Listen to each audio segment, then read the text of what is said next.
Welcome, it's Alex here, and today we are going to be taking a look at 2017's Marvel Legends Retro Collection or Vintage Series Black Widow. First, here's a look at the front of the retro packaging. Then here's a look at the back with the other 5 classic figures that are in this wave. And then Black Widow's brief bio saying Natasha Romanoff uses her fearsome fighting techniques for good as Black Widow. Next up, the accessories that Black Widow comes with are a pair of warpy old school pistols. Great! That have straightened over time without me doing anything. But still, it kinda looks like it's warped. Moving on to the main figure, Black Widow is using a basic female buck molded entirely in black, which originated from the Kate Bishop and reusing Mary Jane's head from the Anna Spidey and MJ 2-pack, adding the stingers and belt to make her look like Black Widow. Easy peasy. Upon unboxing this figure, I've had more frustrations than enjoyment since I have to fiddle around its pin in one of her knee joints, particularly this one, just because it wasn't plugged properly, which I really find annoying. Then after that, I have to straighten her knees as her knees were so bent while still inside the packaging. And for the articulation, her head is sitting on a disc hinge and ball peg. However, the rigidness of her hair won't allow her head to move up. However, it can look down this far and allows for some side-to-side movement. Does not really tilt.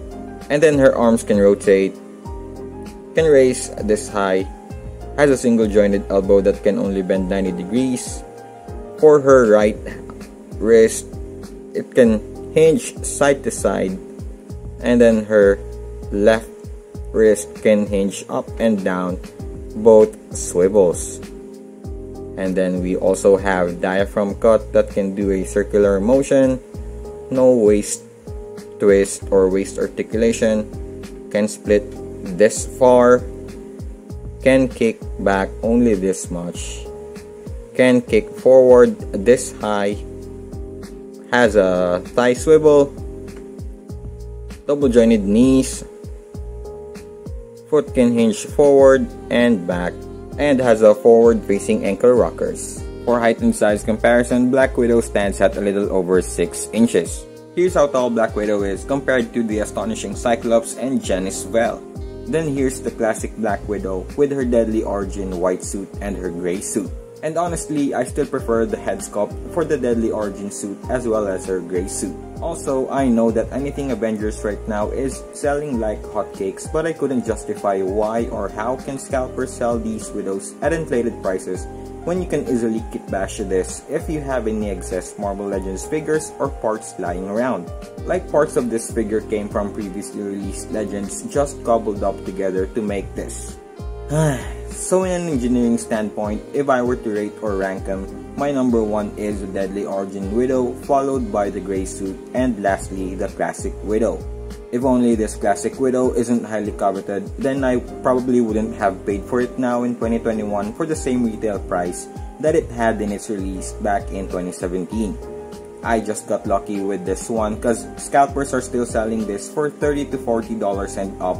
And no, I wouldn't pay for this suit for more than that, even more so.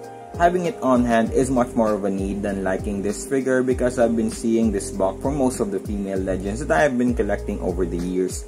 And I've kind of had it, to be honest. I just need her for my classic Avengers team up, which is mostly the reason why. Additionally, I thought that once I've crossed this figure off my list, it'd be a breeze because of all the frustrations that I had with the Marvel Select Black Widow, even though I said that it's far from being a placeholder as a classic Widow besides the fact of it being out of scale.